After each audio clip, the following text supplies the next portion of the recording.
الحمد لله وكفى وسلام على عباده الذين اصطفى أما بعد فأعوذ بالله من الشيطان الرجيم بسم الله الرحمن الرحيم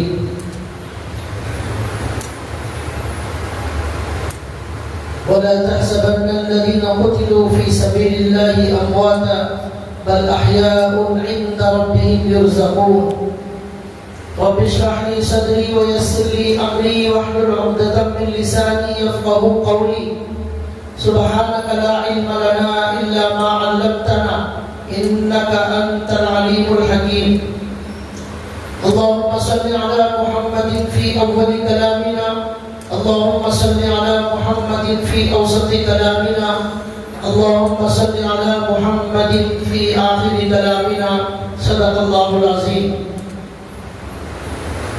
محترم دینی بھائیوں، ہمارا عنوان یہ چل رہا ہے 2-3 جمعہ سے کہ اللہ تعالیٰ کی دنیا میں آزمائش ہوتی ہے اور ہر ایک کو یہاں امتحان دینا پڑتا ہے، اور ہمارے بڑوں نے بہت بڑے بڑے امتحانات دیے اور اس میں وہ کامیاب ہو گئے. آج آپ کے سامنے میں ایک ایسی ہستی کے امتحان کا ذکر کرنے جا رہا ہوں. دنیا میں بہت بڑی آزمائش جن لوگوں پر آئی ان میں سے وہ بھی ایک ہستی ہے جن کے اوپر دنیا میں بہت بڑا ظلم کیا گیا. ان میں سے وہ بھی ایک ہستی جن کو ہم سب جانتے ہیں، وہ ہیں ہمارے نبی محمد رسول اللہ صلی اللہ علیہ وسلم کے نواسے حضرت امام حسین رضی اللہ تعالیٰ. دنیا میں جتنے لوگوں پر ظلم کیا گیا ان میں یہ کہا جا سکتا ہے کہ سب سے بڑا ظلم امام حسین رضی اللہ تعالیٰ عنہ پر کیا گیا اور بہت بڑا امتحان لیا گیا. اور یہ ظلم کرنے والے، امام حسین کو قتل کرنے والے، یہ کوئی اور نہیں، یہ مسلمان ہی تھے. کافروں نے ظلم نہیں کیا، مسلمانوں نے ظلم کیا. اور اللہ کے رسول صلی اللہ علیہ وسلم کہ دنیا سے جانے کے صرف 50 سال کے اندر یہ دنیا کے اندر ظلم کا بہت بڑا واقعہ پیش آیا. اس کے بارے میں مجھے آج آپ کے سامنے بتانا ہے تاکہ ہمیں معلوم ہو کہ دنیا میں کیسے کیسے لوگوں نے کیسا کیسا اللہ کا امتحان دیا، کیسے ثابت قدم رہے اور صبر کا مظاہرہ کیا، اور حق کے لیے، اللہ کے لیے جینے والے کیسے ہوتے ہیں، یہ ہمیں معلوم ہوگا. اور 10 محرم الحرام کی تاریخ جب بھی آتی ہے ہمیں یہ واقعہ کربلا کا تاریخ اپنے آپ کو یاد دلاتی ہے. آج 1400 سال ہو گئے ان کی شہادت کو، لیکن دنیا نے اور دنیا کے انسانوں نے یہ واقعے کو نہیں بھولا اور قیامت تک اسے کوئی بھول نہیں سکتا، اس لیے یہ واقعہ اپنے اندر بہت بڑا درد رکھتا ہے اور بہت بڑے ظلم کی داستان اس کے اندر چھپی ہوئی. میں بہت مختصر بتانے کی کوشش کروں گا، ہمارے وقت کے اندر اس کی اہم باتیں بتاؤں گا، بہت تفصیل میں ہم نہیں جا سکتے. ہمارے نبی صلی اللہ علیہ وسلم کے بعد حضرت ابوبکر کے ہاتھ پر ساری امت نے بیعت کر لی. اس کے بعد حضرت عمر کے ہاتھ پر ساری امت نے بیعت کر لی. اس کے بعد حضرت علی رضی اللہ تعالیٰ، حضرت عثمان غنی رضی اللہ تعالیٰ عنہ خلیفہ بنے، ان کے ہاتھ پر بھی اس امت نے بیعت کر لی. یہاں تک ساری امت متفق تھی، اختلافات موجود نہیں تھے، سب ایک امت، ایک امیر کے ماتحت چل رہے تھے. دنیا میں بڑا سکون، بڑا امن تھا. حضرت عثمان کی شہادت بھی بہت دردناک طریقے سے ہوئی، ان کو بھی حضرت عثمان کو شہید کر دیا گیا. اپنے ہی لوگوں کے اندر سے اور انہوں نے حضرت عثمان کو بڑی بے دردی سے قتل کیا.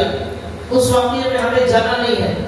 اس کے بعد حضرت علی رضی اللہ تعالیٰ عنہ جب خلیفہ بنے، اس کے بعد سے امت میں اختلافات شروع ہو گئے. حضرت امیر معاویہ رضی اللہ تعالیٰ عنہ شام، عراق وہاں امیر تھے، تو انہوں نے حضرت عثمان کی شہادت کے بعد حضرت علی سے مطالبہ کیا کہ ان کا انتقام لیا جائے دشمنوں کا. حضرت علی نے کہا کہ میں فی الحال انتقام نہیں لے سکتا. تو اس پر اختلاف شروع ہو گئے. یہاں سے امت دو ٹکڑوں میں بڑھ گئی. حضرت علی کی ایک جماعت، حضرت امیر معاویہ کی ایک جماعت. اور مسلمانوں کے درمیان بہت ساری جنگیں ہوئی اور ہزاروں مسلمان ان جنگوں کے اندر شہید ہو گئے. یہاں سے جو اختلاف بڑھا وہ اور آگے بڑھتا چلا گیا. لیکن یہاں ایک بات یاد رکھیے کہ صحابہ اکرام کی عزت کرنا، ان کا احترام کرنا ہمارے لیے ضروری ہے، ہمارے ایمان کا تقاضا ہے. ہم ان کے بارے میں ایک لفظ نہیں بول سکتے، نہ ہمارے دل میں ان کے خلاف کوئی بات آنا چاہیے، ورنہ ہمارا ایمان خطرے میں پڑ جائے گا. صحابہ کے خلاف اگر دل میں ہمارے کوئی بھی غلط بات موجود ہوگی، یہ ہمارے لیے اچھی بات نہیں. آگے کیا ہوا؟ حضرت علی رضی اللہ تعالیٰ عنہ کو بھی شہید کر دیا گیا. اور شہید کرنے والے کون؟ وہ بھی کوفہ والے. کوفہ ایک علاقہ ہے، وہاں کے لوگوں نے اور وہاں کی کچھ دشمنوں نے حضرت علی رضی اللہ تعالیٰ عنہ کے خلاف سازش کی اور ان کو بھی قتل کر دیا. اس کے بعد حضرت امیر معاویہ رضی اللہ تعالیٰ عنہ جو عراق اور شام میں حاکم تھے، انہوں نے اپنے بعد خلیفہ بنانے کے لیے حضرت امیر معاویہ نے اپنے بیٹے کو خلیفہ بنانے کا فیصلہ کیا. اور ان کا بیٹا تھا یزید.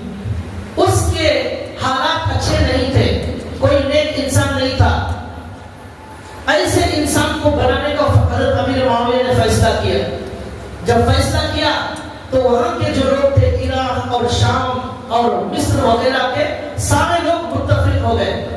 حضرت امیر معاویہ کے بعد حضرت یزید، جو امیر معاویہ کا بیٹا یزید ہے، اس کے ہاتھ پر بیعت کرنے کے لیے، اسے امیر اور خلیفہ بنانے کے لیے سب متفق ہو گئے. اور یزید کے ہاتھ پر بیعت ہو گئی، سب لوگوں نے اسے امیر مان لیا. اس کے بعد حضرت امیر معاویہ مدینہ آئے، مکہ آئے. وہاں آ کر صحابہ سے مشورہ کیا تو حضرت امیر معاویہ رضی اللہ تعالیٰ عنہ سے صحابہ اکرام نے کہا، امام حسین نے اور دوسرے صحابہ اکرام نے کہا کہ آپ اپنے بیٹے کو خلیفہ نہ بنائیں، یا تو آپ خاموش رہ جائیں. آپ صلی اللہ علیہ وسلم نے کیا کیا؟ اپنے باپ امیر کا فیصلہ امت کے حوالے کر دیا. امت جو چاہے فیصلہ کرے، یا تو آپ ایسا کرو یا نہیں. تو حضرت ابو بکر نے کیا کیا؟ ایک ایسی ہستی کو چنا جس پر ساری دنیا متفق تھی، اور وہ ہے حضرت عمر رضی اللہ تعالیٰ. ایسے ایک بڑی ہستی کو آپ بنائیں. بڑے بڑے صحابہ موجود ہیں، ان کی موجودگی میں ایک آپ اپنے بیٹے کو بنا رہے ہیں. وہ کوئی صحابی نہیں اور کوئی بہت بڑا اونچا مقام نہیں ہے علم میں، بلکہ اس کے حالات بھی ٹھیک نہیں ہے دین اور ایمان کے حساب سے. تو یہ انہوں نے صحابہ نے کہا. پھر یا تو آپ ایسا کریں. حضرت عمر نے کیا کیا؟ اپنے بعد 6 لوگوں کا نام دیا. ان 6 بڑے بڑے لوگوں میں سے کسی کو بھی اپنا امیر بنا لو، یہ کام کرو. یا تو حضور نے جو کیا ایسا کرو، یا حضرت ابو بکر نے جو کیا ایسا کرو، یا حضرت عمر نے جو کیا ایسا کرو. ان تینوں نے اپنے باپ، اپنے خاندان، اپنی اولاد میں سے کسی کو بھی خلیفہ اور امیر نہیں بنایا.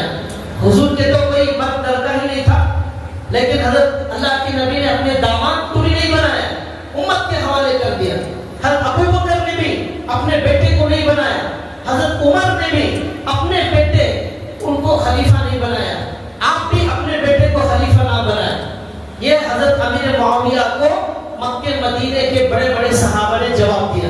تو حضرت امیر معاویہ نے یہ جواب دیا کہ ہمارے پورے علاقے کے لوگ میرے بیٹے یزید پر بیعت ہو چکے اور اسے خلیفہ مان چکے، اس لیے آپ چند لوگ ہیں، چند صحابہ، وہ بھی اگر مان جائیں ساری دنیا متفق ہو جائے گی.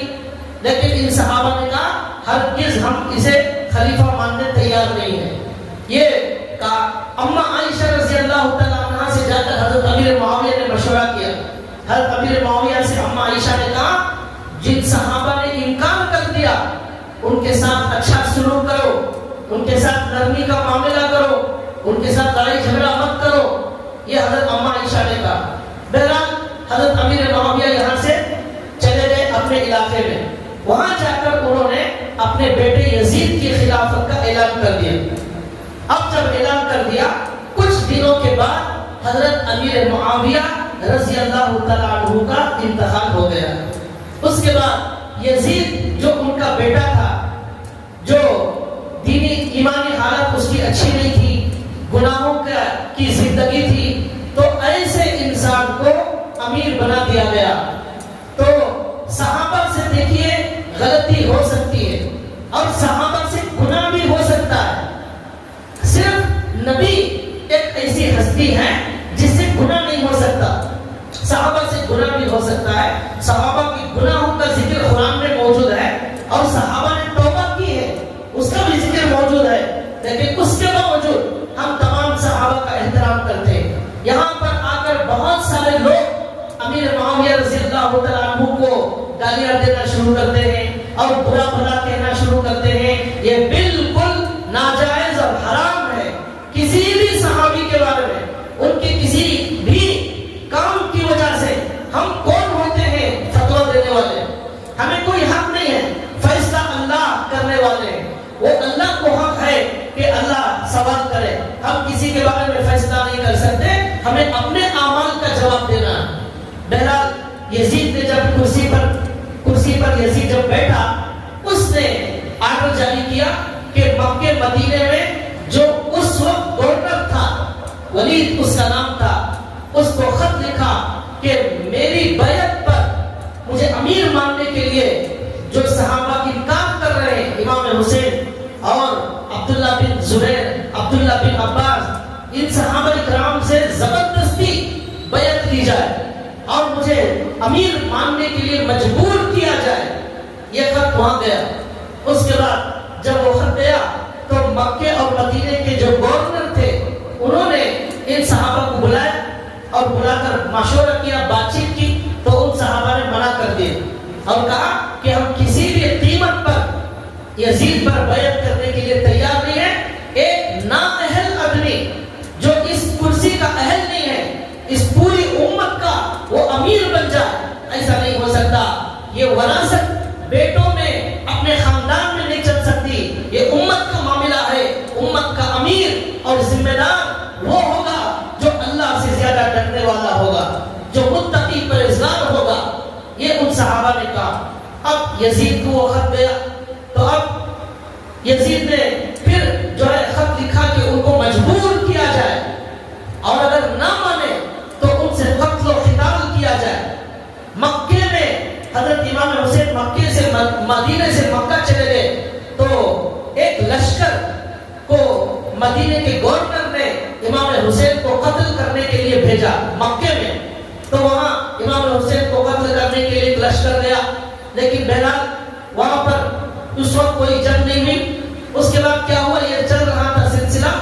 امام حسین رضی اللہ تعالیٰ عنہ کو دھوکہ دینے والے اسی امت کے مسلمان، ہم آج کافروں کا رونا روتے ہیں، ان کا ظلم سنتے ہیں، ان کی پریشانیاں بیان کرتے ہیں. مسلمانوں کو جو تکلیف دی ہے وہ کافروں نے بھی ایسی تکلیف نہیں دی ہے. یہ تاریخ، ہماری تاریخ گواہ ہے. ایسے بے شمار واقعات ہیں. اب سنیے، کوفہ ایک علاقہ ہے، وہاں کے 18,000 لوگوں نے امام حسین کو خط لکھا. 18,000 لوگوں نے، اور ان کے اندر لکھا ہم 18,000 لوگ آپ کے ہاتھ پر بیعت کرنے کے لیے تیار ہیں. آپ امام حسین ہمارے پاس آ جائیے ہم ہمارے نبی کے نواسے کو امیر بنانا چاہتے ہیں، ہم اس یزید پر بیعت کرنا نہیں چاہتے۔ یہ ان لوگوں کے خط گئے، وہ خط اتنے خط گئے، تھیلے دو تھیلے بھر گئے، اتنے سارے خط گئے۔ اب امام حسین نے کیا کیا، اپنے چچا زاد بھائی مسلم بن عقیل کو وہاں سے وہاں کوفہ کو بھیجا، کوفہ میں، اور امام حسین نے کہا جا کر دیکھو، حالات کا جائزہ لو، دیکھنے کے بعد مجھے اطلاع کرنا، میں بعد میں آؤں گا۔ امام حسین نے یہ کہا۔ اب مسلم بن عقیل گئے اور جا کر وہاں کوفہ میں انہوں نے قدم رکھا تو دیکھا ہزاروں لوگ ان کے استقبال میں آ گئے اور سب لوگ امام حسین کے ہاتھ پر بیعت کرنے لگے، اور ہزاروں کا مجمع ہے، 18,000 لوگ ان کی تائید میں کھڑے ہو گئے۔ انہوں نے کہا ہم ابھی آپ کے ہاتھ پر بیعت کرتے ہیں امام حسین کی طرف سے، یہ انہوں نے کہا۔ اب مسلم بن عقیل نے دیکھا کہ ماحول پورا سازگار ہے، کوئی پریشانی نہیں ہے، تو انہوں نے امام حسین کو خط لکھ دیا، یہاں کے حالات اچھے ہیں، آپ مدینے سے نکل کر کوفہ آ جائیں۔ یہ خط انہوں نے لکھ دیا۔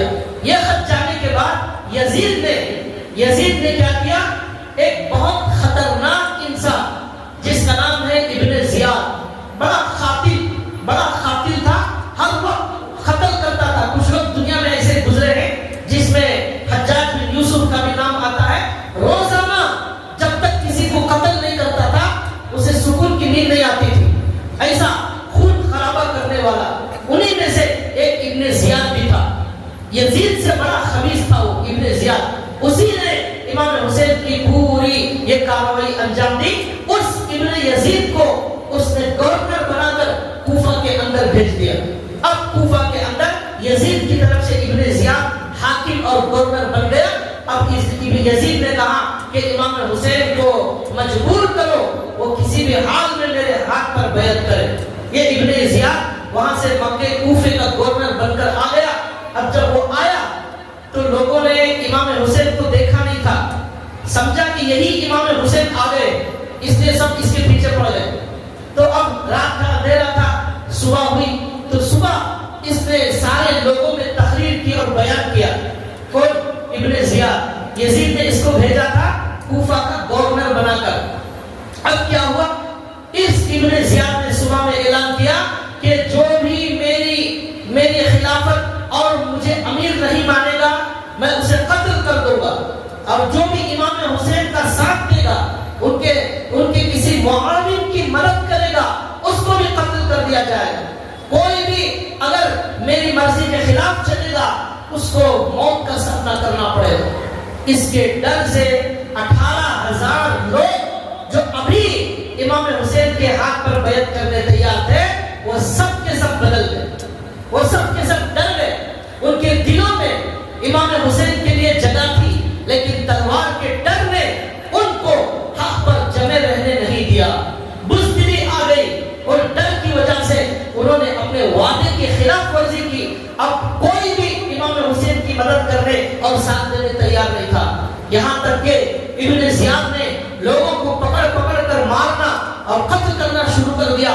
لوگوں میں ایسی دھاک بٹھائی کہ لوگ ڈر کر امام حسین کا نام لینے سے بھی ڈرتے تھے، ایسا حال ہو گیا۔ اب جو امام حسین نے اپنے چچا زاد بھائی کو بھیجا تھا مسلم بن عقیل کو، ان کی حالت ایسی ہو گئی کہ ان کو کوفہ کے 18,000 گھر والوں میں سے ایک گھر والا بھی اپنے گھر میں رکھنے تیار نہیں تھا۔ اور ایک وقت ایسا آیا کہ مسلم بن عقیل کوفہ کی گلیوں میں گھوم رہے ہیں، لیکن ان کو کوئی پانی پلانے تیار نہیں۔ گھر کے دروازے پر بیٹھ گئے اور دستک دی۔ ایک عورت آئی، انہوں نے کہا ایک گلاس پانی پلا دو۔ اس عورت نے پانی پلائی۔ پانی پلانے کے بعد اس عورت نے کہا ہمارے گھر سے نکل جاؤ، یہاں مت بیٹھو، امیر کو معلوم ہو جائے گا ابن زیاد کو تو وہ ہمارے گھر پر حملہ کر دے گا۔ تو انہوں نے کہا میں کہاں جاؤں، نہ میرا کوئی گھر ہے نہ کوئی خاندان ہے، میں اکیلا ہوں اس کوفہ میں، میرا کوئی نہیں۔ 18,000 لوگ پہلے ایک دن پہلے ساتھ تھے، اب ایک آدمی بھی ساتھ نہیں ہے۔ اس لیے بھائیوں، قدم قدم پر زندگی میں یہ سبق اپنے سینے پر لکھ کر رکھ لو، ہمارا اللہ کے علاوہ دنیا میں کوئی نہیں ہوتا، اور لوگوں کی محبت جھوٹ جھوٹی محبت ہے. مطلب کے لیے دنیا میں آپ سے لوگ تعلق قائم کرتے ہیں. آپ کا جب مطلب پورا ہو جائے گا کوئی پوچھنے والا نہیں ہوگا. اور یہ مطلب کی دنیا ہے. انہوں نے کہا ٹھیک ہے میں یہاں سے چلے جاتا ہوں. اب مسلم بن عقیل کو وہاں سے اس عورت نے جو ہے جانے کے لیے کہا. پھر اس کے بعد پھر انہوں نے جب کہا کہ میرا کوئی خاندان نہیں تو عورت نے مجبوراً رحم کر کے ان کو گھر میں بلایا. تو اسی عورت کا بیٹا بلال کچھ نام ہے اس کا, اس نے جا کر ابن زیاد کو جاسوسی کر دی میرے گھر میں امام حسین کے بھائی چھپے ہوئے. تو اس نے 70 لوگوں کو بھیجا.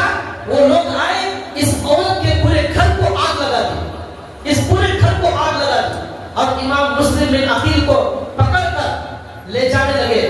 تو اب مسلم بن عقیل نے لے جانے والوں میں سے کسی سے کہا اللہ کے لیے امام حسین کو جا کر فوراً بتا دینا کہ وہ ہرگز اس علاقے میں نہ آئے. اس علاقے والوں نے حضرت علی کے ساتھ بھی غداری کی تھی, اتنی غداری کی حضرت علی موت کی تمنا کرتے تھے. ان لوگوں میں رہنے سے اچھا ہے مر جانا بہتر ہے, یہ حضرت علی تمنا کرتے تھے. ان لوگوں نے تمہارے باپ کے ساتھ غداری کی ہے, تمہارے ساتھ بھی غداری کریں گے, واپس چلے جاؤ. یہ خط دوبارہ حضرت مسلم بن عقیل کا امام حسین کو گیا. اب یہاں امام مسلم بن عقیل کو ابن زیاد پکڑ کر لے گیا اور لے جا کر اس نے ان کو قتل کر کے ان کا سر کاٹ کر اوپر سے نیچے پھینک دیا. یہ امام حسین کے چچا زاد بھائی کے ساتھ سلوک کیا. اب اس کے بعد کیا ہوا, یہ خط امام حسین کے پاس گیا. اب امام حسین وہاں مدینے میں تیاری کر رہے ہیں یہاں آنے کی. کہاں آنے؟ کوفہ میں آنے کی. 18,000 لوگوں کا بلاوا آیا ہے, ان کے پاس آنے کی تیاری کر رہے ہیں. یہ خط گیا. اب بڑے بڑے صحابہ اکرام نے آ کر امام حسین کو سمجھایا کہ آپ ہرگز نہ جائیں. عبداللہ بن عباس نے اور بھی صحابہ نے سمجھایا یہ کوفہ والے بڑے غدار ہیں, یہ کبھی بھی بدل سکتے ہیں, دھوکے باز ہیں, آپ ان کی باتوں میں نہ آئیں, آپ یہاں سے ہرگز نہ جائیں. لیکن امام حسین نے کہا نہیں, میں فیصلہ کر چکا ہوں اور اللہ کا یہی فیصلہ ہے اور ان کے بلانے پر جا رہا ہوں, میں ضرور جاؤں گا. میرے جانے سے ہو سکتا ہے کہ ان لوگوں کے دل بدل جائے, پھر ہم وہاں سے ایک بہترین اسلامی حکومت نافذ کریں اور اس یزید سے امت کو نجات دلائیں. اب امام حسین نکل گئے.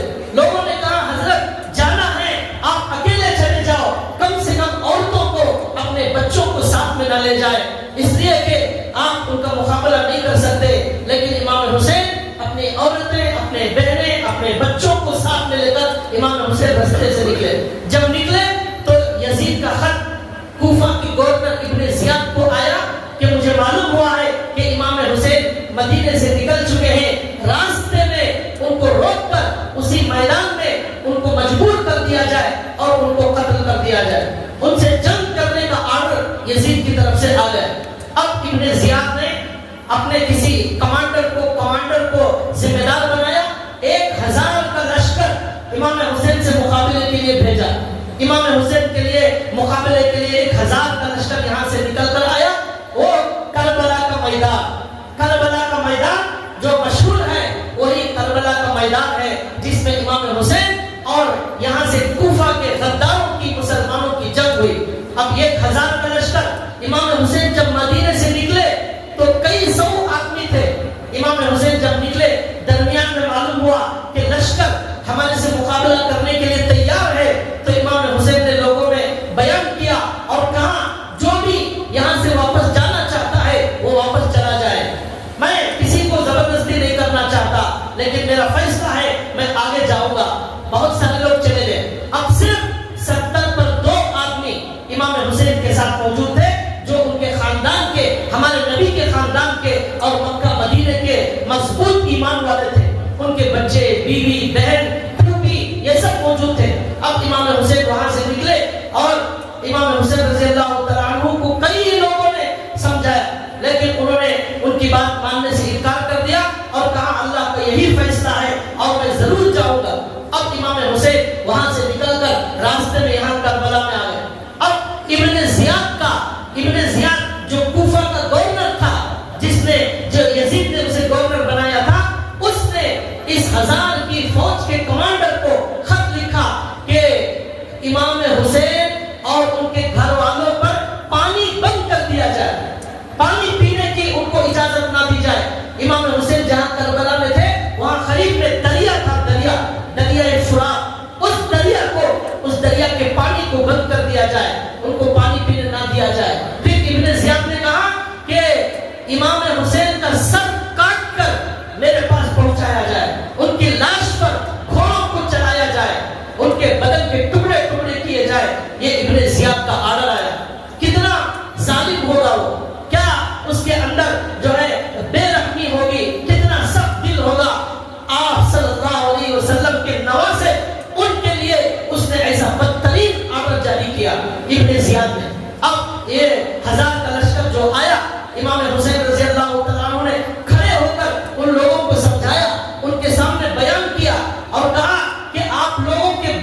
میں لڑنا نہیں چاہتا، میں واپس جانا چاہتا ہوں، اس لیے ہمیں جنگ کرنے کی کیا ضرورت ہے۔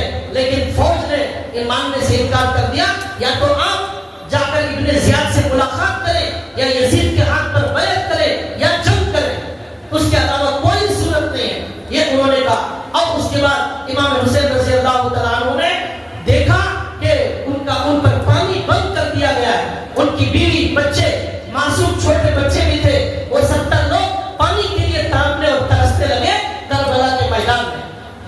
ان 70 پر 2 لوگوں میں سے امام حسین کے لشکر میں سے ایک آدمی آیا باہر، اور اس نے 1000 کی فوج کو خطاب کرتے ہوئے کہا، اے مسلمانوں، اس دریائے فرات کے اندر سے کتے بھی پانی پیتے ہیں، خنزیر بھی پانی پیتا ہے، یہودی پانی پیتا ہے، نصرانی پانی پیتا ہے، ان کو تم پانی پینے کی اجازت دیتے ہو؟ تمہارا زمین مر چکا ہے، تم اللہ کے رسول کے نواسے کو اس میں سے پانی پینے کی اجازت نہیں دیتے؟ خنزیر کو اجازت ہے، یہودی کو اجازت ہے، کتے اور بلی کو اجازت ہے، امام حسین کے معصوم بچوں کو اس میں سے پانی پینے کی اجازت نہیں؟ کتنا دل تمہارا سخت ہو چکا ہے۔ ثم قست قلوبکم من بعد ذلک فہی کالحجارہ، اللہ نے قرآن میں کہا کہ انسان کا دل جب سخت ہوتا ہے پتھر سے زیادہ سخت ہو جاتا ہے، وہ انسان جب گرتا ہے شیطان سے بدتر ہو جاتا ہے، جب اچھا ہوتا ہے فرشتوں سے اعلیٰ ہو جاتا ہے، گرتا ہے شیطان سے بدتر ہو جاتا ہے۔ یہ ایسے ہی وہاں پر دشمن جمع ہو گئے۔ اب اس کے بعد امام حسین نے دیکھا کہ اب کوئی راستہ نہیں ہے، اب یہاں تک کہ 9 محرم الحرام کا وہ دن تھا، اس دن ان سب لوگوں نے مل کر یہ 70 لوگوں پر حملہ کرنا شروع کر دیا، اور ایک ایک کر کے امام حسین کے لشکر کے جتنے بھی مسلمان تھے ان سب لوگوں کو قتل کرنا شروع کیا۔ 1000 لوگ ایک طرف 70 لوگ، کہاں سے مقابلہ ہو سکتا ہے؟ تو ان 70 لوگوں میں سے اکثر لوگوں کو، بلکہ تمام ہی لوگوں کو شہید کر دیا۔ اب صرف امام حسین، ان کے بچے، ان کی بہن، ان کی بیوی اور اس طرح 2-4 لوگ بچ گئے۔ یہ 9 محرم کے دن لڑائی ہوئی، اس میں امام حسین کے ساتھ آنے والے مکے مدینے کے سارے لوگوں کو ان مسلمانوں نے قتل کر دیا۔ اس کے بعد 9 محرم کا دن گزر گیا۔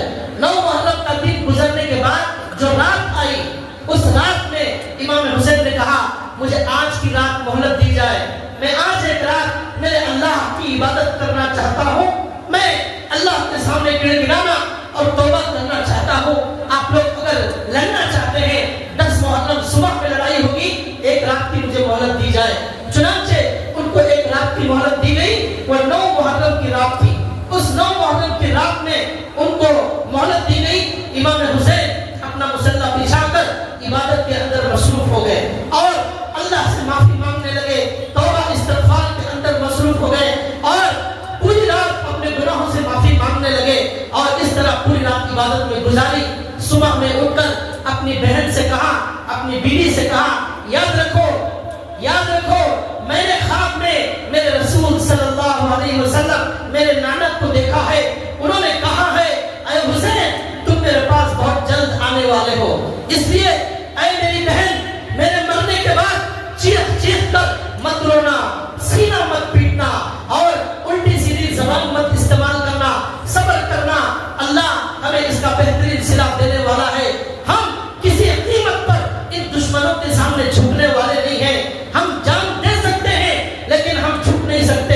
اپنی بہن کو نصیحت کی، اور اس کے بعد امام حسین تلوار لے کر آگے بڑھے تو ان دشمنوں نے امام حسین کا ایک بیٹا تھا علی اکبر، اس کو قتل کیا، اس کے ٹکڑے امام حسین کے سامنے کر دیے، پانی کے